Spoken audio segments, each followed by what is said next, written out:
I am so excited. I mean, who doesn't want to play with Hillary Knight and like Alex Carpenter and Danielle Serdachny and Bilka and Barnes, and like I could just like go down the list of like all these people. I just want to be such a sponge. Like there's so much talent that I can learn from and leadership that I can learn from on our team. So it's definitely an honor. The city is so ready, and like it's such a good sports city.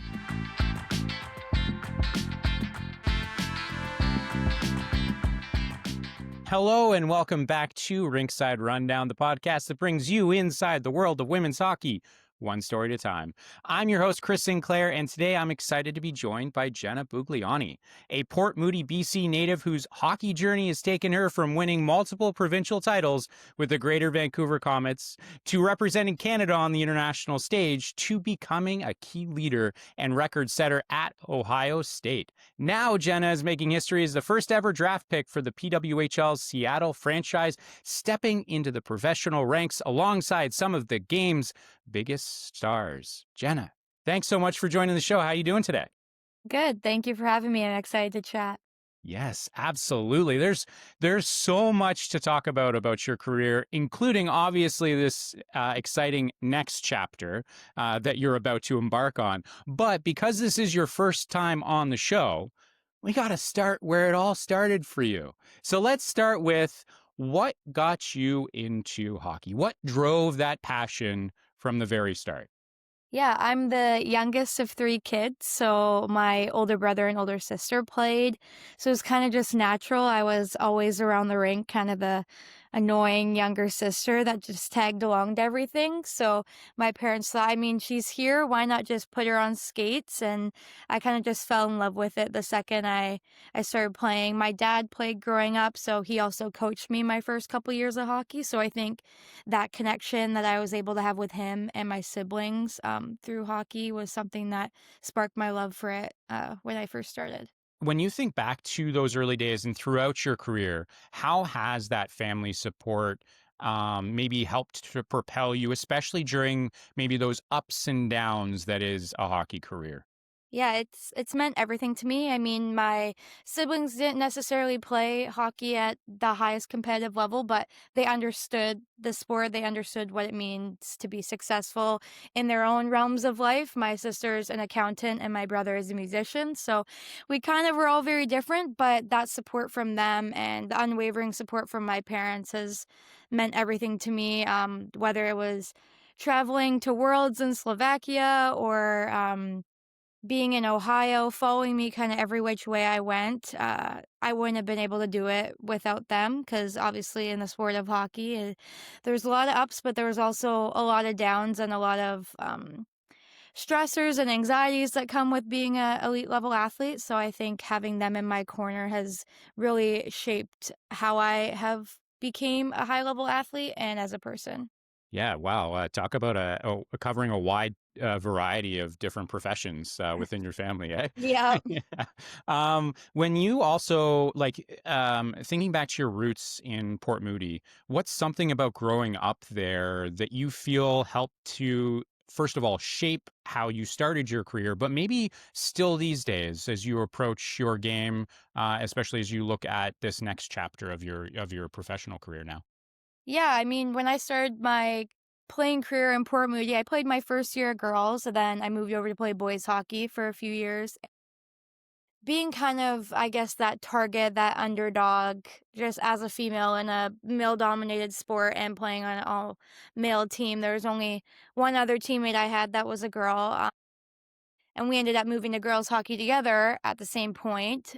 But it it just kinda put that chip on my shoulder, and I think I've carried that well with me throughout my career, especially being the smaller player I am in stature. I think if I can play like I'm 6 feet and play with that underdog mentality, I think that's when I'm at my best, and that's when I, am able to perform my best. Do you remember maybe when it went from just being something like hockey, went from something that you just kind of enjoyed to something that you were like, you know what, maybe this can be something for me? Yeah. I've been lucky. I've always, like, still really just loved to play. Like, I have a passion for it that's never really went away no matter how much that pressure has came in, how high level it's been. So I think in that sense, I've always like had that passion and just like want to play as long as I can. It's interesting because being from the area I'm from, there hasn't been a lot when I was younger. There wasn't a lot of girls going to the national team, to the NCAA to play. So when I started playing for Team BC, that's when I kind of started seeing other players that were alumni of the program that had went the NCAA route. And then I started to get a few offers and a bit of interest from some schools. And that's when I really thought, wow, this is something that you could make a longer like career out of. And then seeing leagues kind of start. When I was younger, it was always, I want to go to the Olympics. I want to play for Team Canada. And those goals are still there. That dream is still what I have my eyes on. But then it kind of shifted to as well being able to go to NCAA once I was able to see it. And that's a big thing I think is really cool in this league is now girls, when they're just starting out hockey, they can see it. It doesn't come maybe later when they're starting high school. It can start when they first start to play hockey. And have you noticed over the years the growth and maybe the awareness of specifically of girls in hockey back home? Yeah, 100%. I think at home, but also all across Hockey Canada, I know I'm a little bit kind of a geek with that stuff, but like they just released their registration numbers for minor hockey, and female hockey registration numbers are like skyrocketing. So I think that that's just also a testament to the league of how many people like want to be playing hockey, want to be involved. Even saw it on the takeover tour on the West Coast in Vancouver. My parents were at the game and they were saying like the amount of youth hockey girls that were there was insane. There's so many people. Well, fascination with numbers, just like your sisters. So that's okay. That's okay.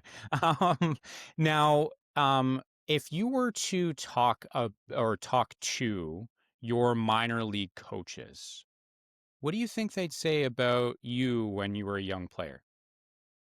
When I was a young player, I think that they would say I'm Spitfire. I love to just go and play. I was always having fun around the rink, but when I put my helmet on, like I was very serious about hockey. Every time I strapped my skates on, I stepped on the ice like it was go time. Maybe a little bit of a temper back then. That's probably some of the main things they would say, like someone that loves to score, loves to compete. How do you think that's changed since then? I'm still a Spitfire. I still love to be around the rink. I am uber competitive. I think any one of my Ohio State teammates would probably say that about me. My temper's not there as much. Still got a little flair of it. But I've definitely controlled that a lot more. But they would say I'm a competitor, for sure. That hasn't changed. Every time I put my helmet on, it's go time and it's business. I think I've added a lot more skill into my play when I was little. Um, my dad would always draw a little lightning bolt on the back of my hockey stick because I could skate really fast, but I couldn't do anything else. So, and I actually have it tattooed on me now, his Yeah. handwriting of what is usually on my stick. But that was kind of something about me growing up is the stick skills were not there, but the speed was there for sure. So I think I've added a little bit of that stick skill and finesse a little bit to my game, but hopefully the speed's also still there. Yeah, I mean, it's important to be at least enthusiastic, and you brought the enthusiasm to the ice every time. Now you've been able to round out your form a little bit as well. Yeah. You kind of alluded to it there, but I want to talk about winning because you have won at many different levels of your career, and I assume that's only going to continue, especially as yep, fingers crossed, of course. Um, but this is actually specific to field hockey. So something that people may not know is that you actually grew up as a multi-sport athlete, and I think that brings a really unique perspective to I think any of the sports that you play, there's sort of some transferable skills, but there's also lessons that you can learn from the other sports that you implement into your game with whatever sport you're playing at that period of time. How do you think those experiences, winning district championships, especially within field hockey, how do you think those experiences help to influence the way that you play hockey or you played hockey, and certainly now how you approach the game? Yeah, I definitely couldn't sit still for longer than 5 minutes at a time, so that's why I love to play field hockey too. It gave me an extra kind of wrinkle to my athletic life that already seemed crazy busy in the schedule. Um, yeah, I love to play it. I loved it. It was kind of it went throughout the fall, but it was more my summer sport. It gave me a little bit of a break from being in my skates, which was nice mentally, just to kind of be somewhere else. My sister also played it, so that was like that connection there through field hockey. But the biggest things I gained were probably my fitness and cardio because I was a midfielder, so I was running a lot while playing. And then just the stick skills and the hand-eye was something that I thought directly correlated. While the stick handling is different, still just like being able to have a ball on your stick definitely helped my hands on the ice and like that hand-eye coordination. Did you decide to also play field hockey? Was it was it because you couldn't sit still, or was it because you also were looking at it as a way for you to help fine tune your game on the ice as well? Originally, I didn't kind of have that correlation. I started playing field hockey when I was really little, so it's just because I love to play it. When I was little, I played soccer, volleyball, softball, baseball, Talk not about really not being able to basketball, sit but down. You weren't yeah. kidding, eh? Yeah. Pretty much anything, I tried it. So I felt like when I started playing field hockey, it was just because I loved it, and then I continued to play it because I loved it, and I was fairly good at it. And then it also helped when I was playing hockey, so I played it at the provincial level too, was able to win a national championship, which was that was actually my last year playing. Um, I got recruited to play at Ohio State, but that was way before I even thought that playing in university was a thing, and I was so undecided with what it would look like. So that was kinda cool because I talk to McKenna Webster, who obviously is a dual sport athlete, and when I go watch her play field hockey at Ohio State, I'm like, "Dang, I miss it." Like, maybe I could just strap up the pads, but Coach Muzzy would probably not like that. But it's been, like, cool to watch how she's been able to do that because obviously at a collegiate level is like, I don't know how she does it, watching her schedule and how she manages and is still there for everything. I tip my cap to her because when I was originally deciding if I wanted to stay with field hockey or ice hockey, I thought I want to just put all I have into one thing. And obviously, like my passion for ice hockey kind of took over at that point, and I thought that I could go farther in ice hockey, but just, like, so many props to her for being able to do that because I don't think I would be able to do that at the collegiate level for sure. Well, yeah, and also again, just to have the success that she's had, you look at her stat line, you're like, my goodness, it like they look exactly the same. Like you just wonder Mhm. how she divides her time between the two and how she's able to show up the way that she is and have the success. My goodness. Yeah, she's the best player on the field hockey field, 1000%, like, All-American, like, when you watch her, your eyes just, like, gravitate to her because her with the ball on her stick is deadly, like, Ohio State field hockey is so lucky to have her, and she's lethal on the ice as well, so, I mean, having her in any capacity you can is a win, and I remember some of the field hockey girls are like, "It's really hard to defend against her because sometimes she'll pull out an ice hockey move while she's doing field hockey, and that is definitely not normal for them," so they're like, "I don't even know how to take the ball from you because 'cause you're doing something that is not at all normal in our sport." Well, and I think that speaks to exactly what I was asking about earlier, right? Those transferable skills or some of those skills that you might learn from one sport, you apply to the other. And well, that's a perfect example of, doing so and having success, Yeah. in a different sport too. Um, when, I had mentioned about winning, in that case, it was field hockey. But off the top, I also mentioned success on the ice with the during your junior career with the Greater Vancouver Comets. You helped lead them to 3 straight provincial titles. No big deal. When you look back, what did those championships and that run that you had teach you about winning, but as well about yourself? Yeah, that those teams that we had were crazy. I think my last year we were 32 and 0. One of my seasons we were 32 and 0. The amount of skill and talent and camaraderie on those teams was something that I hadn't experienced before, and obviously amazing coaching. We were coached by Mark Taylor. He played in the NHL, and he just was such a great human being. And we just it was fun, like, every time we came to the rink, it was fun, we had a great time, like, we worked really hard, but it definitely felt like you were going to the rink and just being able to yap and have a good time with your friends. Um, I think one thing that I also learned that was hard was sometimes, everyone's at different phases in their hockey career, not everybody was wanting to go post high school to play. They didn't want to play in college. And I think for me that was sometimes it was an adjustment because I was like, well, I just want to do this, this, and this, like do all this extra stuff. Whereas some people they were there for hockey, like they were there for the rink, but after like they wanted to go do school, they wanted to go do other things. And I had to realize that I can't force people to want to do all these things that I want to do, which I think helped when I kind of went to Ohio State and everyone had that same mindset of like kind of being overdrive and overkill, which sometimes also isn't the best thing. But I think it was just like realizing that while we're at hockey, like everyone's here, but there's also so many different paths that people want to take and like appreciating where they see their careers going. It might look different than mine, but I still talk to many of those girls today. I was actually skating last night and I saw some of the girls that I hadn't seen in a while. So it's nice to get back and we're all still connected because those years were so awesome and so fun for us that when we see them, it's like nothing has ever changed. And we were actually talking about some of the memories we had from when we were playing. So we were having a good laugh about that.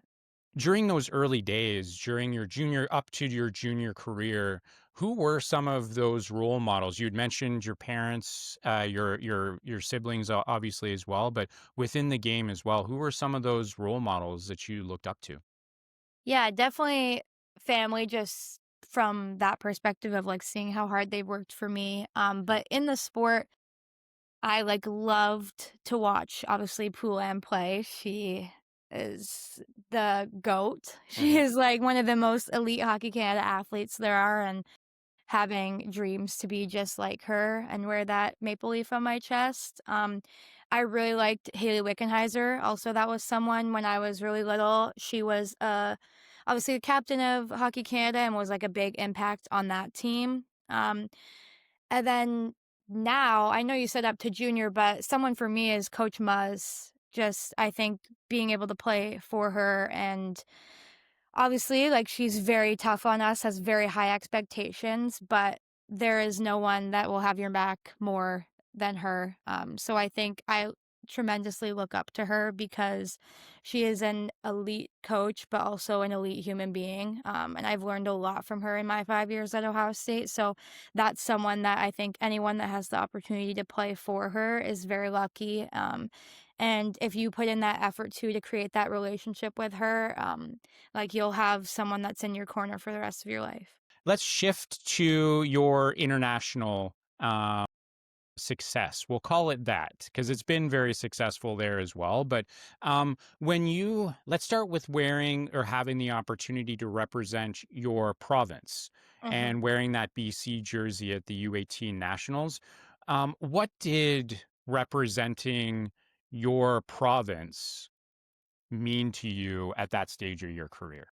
Yeah, from when I first went to Team BC camps, I was like, "I wanna play for Team BC so bad." Like, it was the biggest thing in that moment. I mean, obviously, looking back, there's been so many then, like, big things that I've done, but, at that point in my career, it was the highest level I was gonna have played. I was fortunate enough to play for the team for 3 years. I was rostered 3 times, which was really nice. I was an underager, which Team BC in the past hadn't done that a whole lot.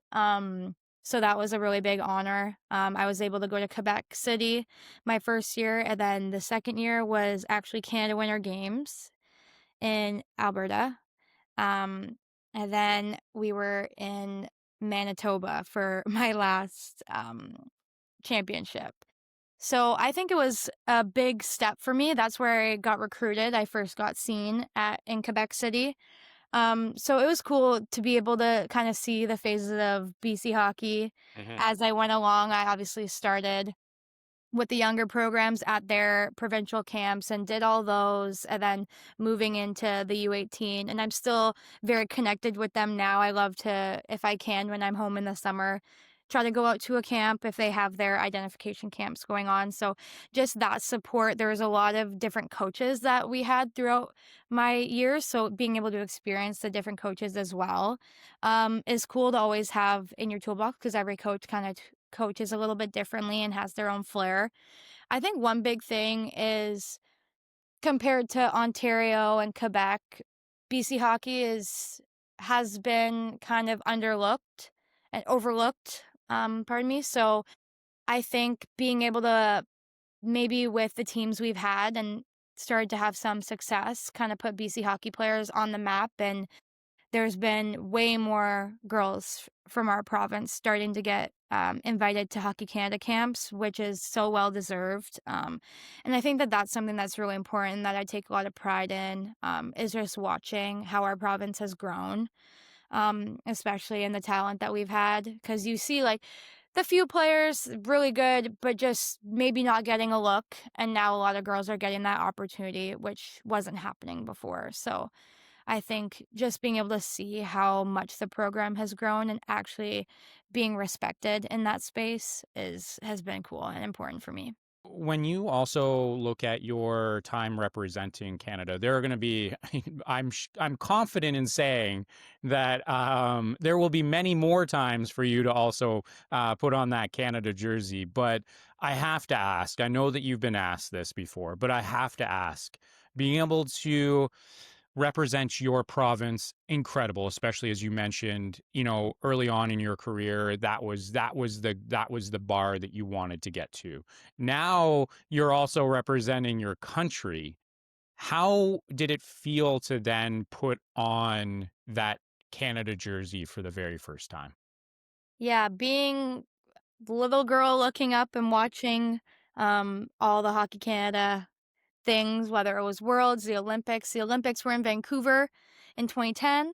So having that like right in front of my eyes, in my hometown, was, I will never forget that. So it was kind of like, wow, this is why I started playing hockey and continued, was this like dream and passion to put the maple leaf on my chest. And I'll never take that for granted. Every time I go to a camp, I get to play internationally or what it might be.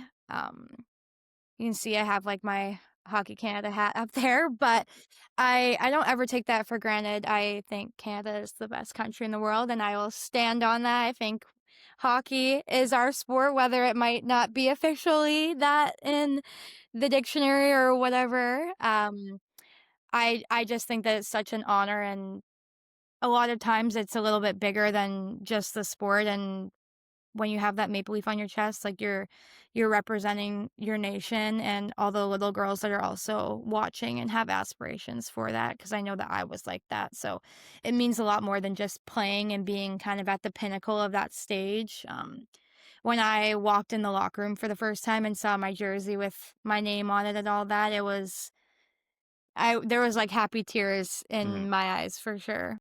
Talking about these opportunities to wear the colors of both your province and your country, how have those experiences helped to shape your confidence, especially now that you're about to embark on this next chapter of your hockey career? Yeah, I think when I played Hockey Canada, my first experience was it. My role was very defensive. It was very like, you're that grinder, like third line shutdown center. And I had never played that role before. So it was a little bit of a, oh, like, That kinda sucks, like, I wanna Yeah. score goals, like, every forward wants to score goals, Yeah. but my mindset changed pretty quick when I realized I could have a lot of success in that area, so I think understanding that and being able to add that to my game, because in high school, we were a very offensive team, we scored a lot of goals, wasn't a lot of time in the D zone, so I didn't even really know that that could be kind of a weapon of my game. So being able to have that experience on the international stage, the level of hockey is definitely a little bit different. So I think for me, it was really important to be able to add that because when I went then to Ohio State and hopefully now going to PWHL Seattle, that's something I can really bring to the table and I can create a lot of offense through how I play defense. And I think that that's something that I take a lot of pride in, is being able to play 200 feet. So going through Hockey Canada, at first it was kind of a little bit of growing pains, a little bit of learning, but then I actually was like, wow, I'm actually pretty good at this side of the game, which I didn't know before. So now I can add that into my game moving forward. And it has been like a very big thing for me in my career so far. You have set me up with the perfect assist because I wanted to also give you the chance to kind of um, maybe provide your younger self, now that you've gone through a lot of these different experiences internationally, nationally, obviously in the NCAA, all of these different things. Give your younger self some advice. What do you think you would tell your younger self to maybe set you on a not necessarily a different path, but maybe on the path a little bit quicker? Mhm. I think for me, it's probably just be where your feet are and trust it. I was someone that was very, if I do this, what will happen here? Like look into the future. Obviously it's good to have your goals and have your dreams and have your sights set on it, but a lot of things you do in today will affect what will happen later. So for me, it was kind of trusting that process because if I got too far ahead of myself, the now became a little bit blurry. Trusting what I'm being told, trusting my coaches, trusting my strengths and my own skills and being confident in them, I think is something that I would try to like really emphasize to myself because it took me a little bit longer to kind of do that and be comfortable in right now. And every day is a new opportunity. So I think if I could maybe figure that out a little bit quicker, it would probably take a lot of stress that I put on myself for no reason.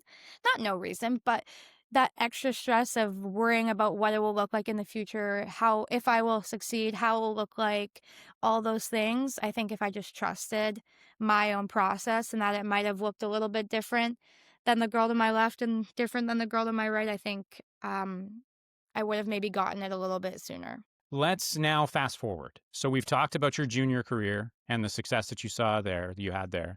Your international experience, which will only, like I said, that resume is going to just become a mile long for sure in the years to Thank come. you. I hope so. Absolutely, yes. Now we have to talk about the Ohio years because those obviously were incredible. You even shouted out coach, right? Like these were tremendously important years for you, but we need to start where those years started and understand what made Ohio State feel like that was the right spot for you to continue your career and to start your collegiate years. Yeah, I talked to a few schools, obviously going through the whole recruiting process. Me and my dad ended up going on a little unofficial visit tour and hit kind of 4 or 5 schools just out on the coast. And Ohio State was actually our last spot because it was the most west out of all the schools, which was crazy because it's still not at all close to where I'm from. Yeah. But I remember before I went there, they sent me a full itinerary of what the day was going to look like. I met with the athletic director that is underneath our main athletic director at Ohio State. Her name was Diana Sabo at the time. And she ran football, ice hockey, and a couple other sports. So obviously, pretty cool lady. Like she does a lot of amazing things. Like they got her to take time out of her day to meet with me. I met with pretty much every staff. Um, Liv Shepherd's Liz Shepard, sorry, Jules Iafallo took me on a tour, me and my dad.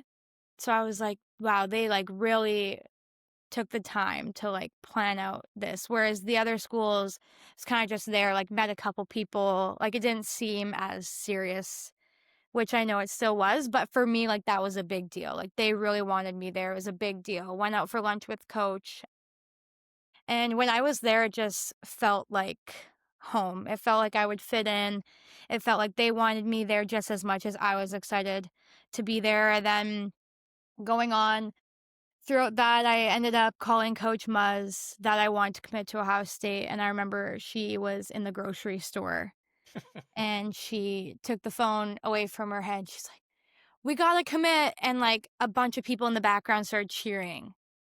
So I was like, that was a really cool moment for me as well. I remember I like started crying on the phone because as one does, but um just that feeling of I could really succeed here, not only athletically but also academically. It's a great school, a lot of resources in both academic and athletic space, which I really loved. And then just when you're at Ohio State, like it's everything Buckeyes is even in just the city of Columbus, in Ohio in general, Ohio State Buckeyes is the pinnacle of athletics. And I wanted that. I wanted to be at a big athletic school, and people that had pride in the sports that they had. So those were some things that really like drew me to Ohio State. How do you feel over your collegiate career? How do you feel that you've grown, of course, as a hockey player, but I also want to know how you feel like you've grown as a person because you also, in your final season, became captain. Yeah, I think I was very blessed and lucky to be around a lot of really great people that have now started to excel in the PWHL and whatever other careers they may be in that aren't related to hockey. And I think for me, it's those people have really helped shape who I am. They became my family away from home. And I think that I was able to become a lot better of a leader. I was a leader in high school, but it's definitely different because it's the stakes aren't as high. Whereas when you're a leader in college, like you're that bridge between the team and the coach. And I thought that I was able to gain a lot of resiliency. There was a lot, obviously, we had a lot of success, but it didn't always look pretty. There was a lot of hard days. Like any collegiate athlete, like it's a grind. So I feel like that resiliency piece, especially in the tough months where school is getting draining, it is crappy weather outside, it's a long season, like a lot of travel. I feel like being able to balance that and still like enjoy going to the rink and being around all my teammates every single day, I think was something that I really gained and improved on while I was at Ohio State. Especially over the past number of years, of course, across the board, across NCAA, there's been a lot of really great growth and a lot of really great programs. But Ohio State is definitely right up at the top of that list. So there's innately a lot of expectations from fans, from the team, from the program, from the school. Did you feel that pressure throughout your time there, and maybe how did you use that pressure? Maybe I'm kind of answering your question here, but how did you use that pressure as maybe fuel to push you and challenge yourself? Yeah, I think we get a lot of support from the school and from the athletic department as a whole. So I feel like not as much pressure coming from that, but I think a lot of the pressure comes from within our own program and just that like will and want to win so badly. Um, and just seeing how far our program has come, there's that pressure to maintain that standard. And obviously, Coach Muzz and the rest of our staff expects a standard of excellence, and so do we in the locker room of each other, of ourselves. I know I'm very stickler of myself and have very high expectations for how I do things, how I operate, how I play, how I recover, how I do school. So I think those pressures kind of come from within. I don't necessarily think for us, like, we have a great support of from our fans and our families and things like that, so we kinda try to not let that creep in the locker room, which I think is something that is really good for us. But yeah, that expectation that we wanna win every time we step on the ice, and anything less than that is not it. It's kind of where the big pressure comes from. It's always astounding to me when an athlete is able to balance both being an elite level athlete, especially in a program like Ohio State, but also be successful on the academic side. And for someone like yourself, a sports industry major, you have a ton of accolades that sit on the shelf and on your resume. Um, how did you find that balance between, we kind of talked about it a little bit earlier with Webster, but how do you find you've been able to maintain that balance or find that balance, especially as you've progressed throughout your years at Ohio State? Yeah, I'm not gonna lie, in high school, I was the worst at time management. I was not good at it at all. It was not something that I ever really made a priority. So when I got to college, it was a little bit of a slap in the face trying to figure it out. I came out on the right side, which is good. But I definitely learned very quickly that I needed to time manage. I needed to be way more organized. From a schooling perspective, but I think one thing about Ohio State is there were so many resources that if you reached out and you needed it, you could get it. There was very little times that it was a no. And if it was a no, it was a no for right now, let me see what I can do and we'll figure out a solution. So I think that that's something that really helped and aided in my success in the classroom and being able to manage and figure out that time was how much success, and resources and just exceptional people there are helping us to figure it out all out. You are quoted as saying, "It is incredibly important that women are in leadership positions within our sport and sports in general. This helps show everyone that women are capable of filling those roles and making a difference." I read that and I got chills. I just got them again. I want to hear what you think about that. Yeah, I think I have thought that ever since I met Coach Muzz. She is one of the biggest female empowerment, you can do anything you set your mind to people. Um, and I think that that's something that has been instilled in me is how important it is for us to have our voices heard and us to be seen and how we can do anything. So I think just her instilling that in me has been important. You know, she took the job at Ohio State and has changed the program in the 7 years, 8 years she's been there.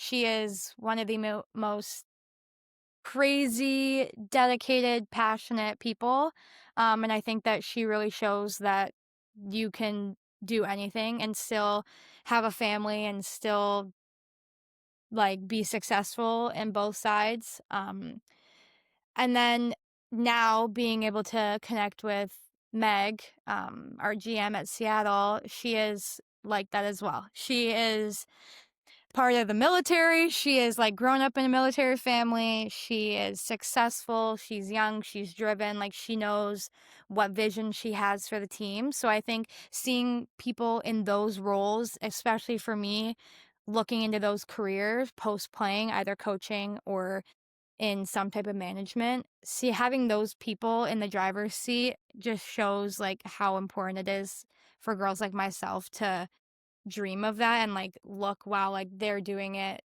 I have a chance to be able to do that as well. Like our ceiling is so much higher than it has been painted and capped to be. So I think that that's super important with the league as well as just how many people that are female are in spaces. I mean, you see Jess Campbell with the Kraken, just what she's doing as well. Like those barriers are broken. They're gone. Like female sports are booming. And I think not only from an athlete's perspective, but also from uh, managerial side, business side, coaching.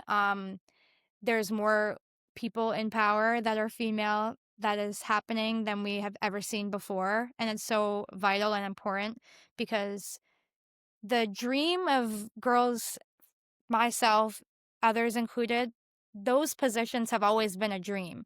But now they actually seem like they can be a reality because of the barriers that are continually being broken by the generations above us and now my generation coming up. We've put it off long enough, but let's talk about this next chapter of your life.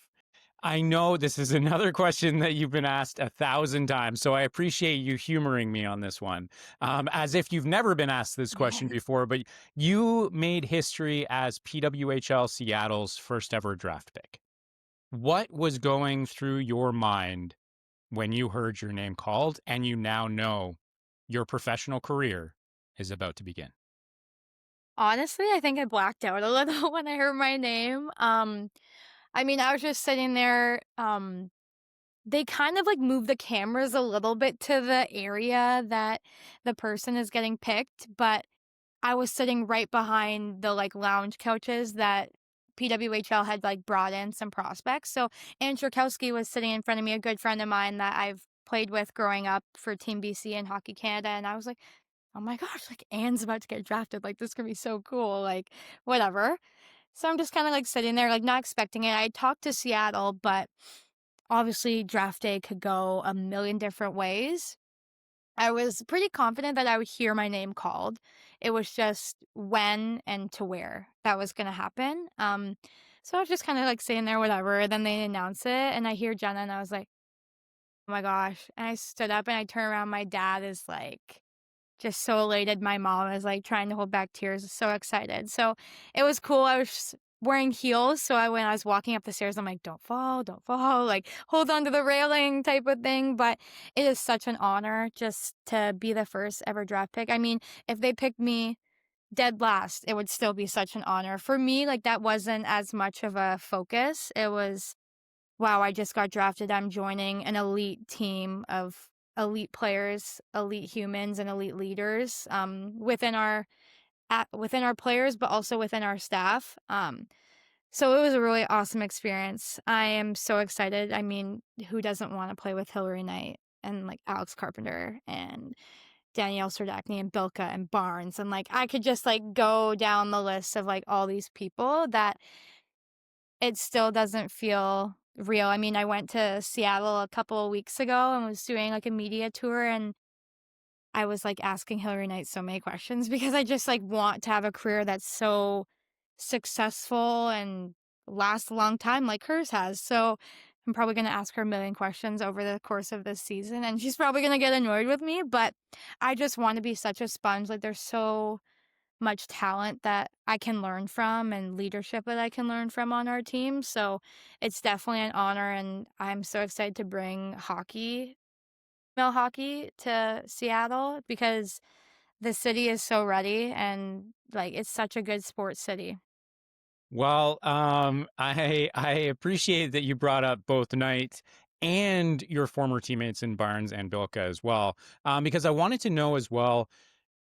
This is obviously a very exciting next chapter, but I can only assume, and maybe I'm projecting a little bit, but there probably are a little bit some nerves in this as well. Mhm. I think for everyone because it's not already an established market on the women's side, although we have obviously seen a tremendous reception to women's hockey on the West Coast, but there are still probably some nerves as to how this first season is going to be. But you're entering into this league being on a team with former teammates. How does it also feel to have maybe, I don't want to call them a safety net, but maybe for a lack of a better term, a safety net in your former teammates? Yeah, I was very lucky to play with Bilka and Barnes for one season. I wish it was longer at Ohio State, but we're reconnected now, which is amazing. They are phenomenal players, and I was really close with them at Ohio State. They're awesome people. We get along really well. So Barnes was actually at the draft. So after I got drafted, I was able to go give her a hug and chat to her. So that also made me feel a little bit better and a little bit more at ease that, okay, like someone I know well is going to be here. Like this is obviously a big chapter, a big move, a big change. But having a little bit of constant is important.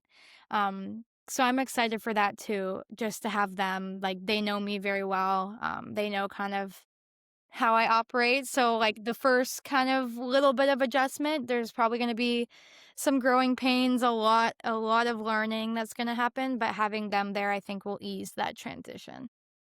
Okay. And before we move on to the final segment of the show, first of all, establish that I think we all know you're going to do very well in the PWHL and can't wait Thank to you. see you hit the ice. Um, but I also, when you scroll through social media, and you find yourself on PWHL Seattle's social media accounts, doesn't matter which platform, you are oftentimes front and center. So they have kind of made you. Obviously, it's a big moment for the club. It's a big moment for you as well, being the first ever draft pick. But how do you when you think about that, and you think about, we've talked about those roots in BC and wanting, so it's so important to you to continue seeing that growth in that space. How do you see your role now in both the broader sort of landscape of women's hockey growing, because you do now have this platform, but also how do you see yourself connecting with the team, with the city, with the fans there as well, through especially the social media side of things as well? Yeah, I think for me, from, like, a broader perspective of maybe growing the game, like I said, I think earlier, I'm a smaller player, so I think for me is, like, really targeting, like, those players that have been told they're undersized and can't be successful because of that. Um, I mean, you see Kendall Coyne Hmm. Schofield, Yeah, she's done all right like, for herself. Yeah. yeah, like, just, like, being another person like that, that can show success based on, I don't know, people telling you that you can't, whether it's because of your size or what it might be. I think that's my situation, but there's a plethora of reasons people are told no. But I think inspiring that kind of sector, and then I am very high energy, very kind of spitfire. I love to be involved in everything. I love to dance, goof around, laugh, have fun with my teammates. So I think that's kind of one way that I want to be able to like engage with fans is like when I'm at the rink and not with my helmet on, like I'm that bubbly personality. Like I can be that on the ice too, but like when the puck drops, like it's all focus for me. So I think for me is like showing that side to the fans as well, because when they're watching me play, it's going to be serious, like locked in, but I want them to be able to see the more like human, fun side that I have to offer. That okay, we have arrived at the final buzzer segment of the show. Okay, so I'm going to throw some questions at you, and I'm going to do my best not to ask any follow-up questions. Okay. Are you ready to take the test? Yep. Okay. What is your go-to pregame meal? I like some chicken, roasted veggies, either like a potato or a rice. Favorite way to treat yourself after a tough game? I am like a really big poutine fan. I didn't do that much in Columbus, but if I was at home, I would probably do that and like just kick back and relax.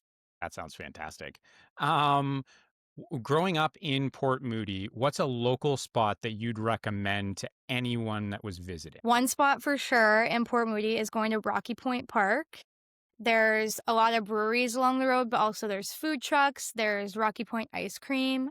There's a little pier. It is by far my favorite spot in my hometown of Port Moody. What's one song that always gets you fired up before a game? Ooh. I really like anything by Pitbull. So like Time of Our Lives, Don't Stop the Party, anything like that. Any pregame rituals or superstitions? I have quite a few. I try to say I'm not superstitious, but then I like list them off and it's like getting to more than one hand. So, Thanks for being um honest with me and more importantly yourself at this point. yeah. One thing is I always put my right skate on before my left, but I tie my left before my right. And then I always put my left gear on before my right, like left elbow pad, right, left, whatever. Um, I always do a pickle juice shot before the game. And then at Ohio State, we always did like a fun cherry juice shot, like just really small. And I would always, this is so weird, I would always bring like a little candy, different types, and I would put them in the cups, and people would have to guess what type of candy they had. Because 'Cause, it's like, masked by one would be, like, a Skittle, one would be a Nerd Cluster, one would be a Mike and Ike, or, like, it was so like, just something fun, but the point was to do the cherry juice shot, but I just started doing that because I liked it. Fair. Last question for you. Outside of hockey, what's one thing that remains on your bucket list? Going to Italy. I have Italian roots in me, I've never been, so that's for sure on my bucket list. Okay, I lied because I have one more that I couldn't get to it earlier, but I have a moment here. I'm going to drop it in because it's really interesting. I found out that you sang the national anthem once Mhm. upon a time in your Yeah, I think it was your final game, yeah, correct? senior weekend. Yeah. How did that come about, and what was that like for you? Yeah, so I've loved to sing. I never took any, like, vocal lessons or anything like that, but I come from a very musical family. My brother plays the drums, my mom sings and plays the piano, my dad plays the guitar, and my sister plays the guitar and sings. So it's kind of always been around it. I was joking one weekend, I think we were in Mankato. I was like, "Oh my gosh, like, I just have a dream one day to sing the anthem at a game that I'm playing at." Like, I'd seen probably an Instagram video or something about it, and I was like, "Yeah," but I was kinda joking because internally I was like, "That would make me really nervous." But our goalie coach and director of ops was like, "Do you actually want to? Like, I'll send an email out." And I was like, "Yeah, yeah," like, thinking he would never message about it, and he did, and then a couple months go by because Mankato was earlier in the year, because we were like, "Oh, Mac will do the sign language for it because she's a ASL minor at Ohio State, and I'll sing it." Had this whole plan, but, like, in my brain, I'm like, This isn't happening." I get an email from our marketing person, "Hey, like, can you send me a video of you singing just so, like, I can make sure we're all good?" And I was like, called Muzzy. I'm like, "I can't do it. Like, what if I mess it up? Like, I'm a Canadian singing the American anthem. If I mess it up, they're gonna think I'm just fooling around. Like, that's not what I want. Like, it's senior weekend. It's a serious game. I wanna take it seriously." And she's like, "You're doing it.